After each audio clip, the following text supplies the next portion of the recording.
मेरा नाम है ज़ेब और मैंने अपना आइसक्रीम का बिजनेस स्टार्ट किया था। तो आज है डे 11। सुबह उठते साथ ही हम सबसे पहले आगे इम्तियाज स्टोर। और ऐसा हो नहीं सकता कि मैं किसी सफर पे निकलूं या मॉल में जाऊं तो मुझे वॉशरूम ना आए। What is this?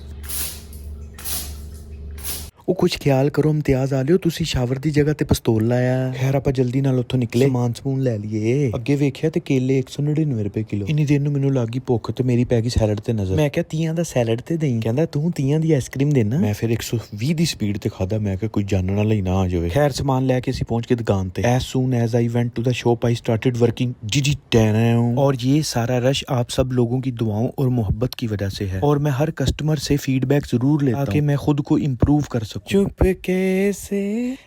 कैसे वीडियो बना रही थी।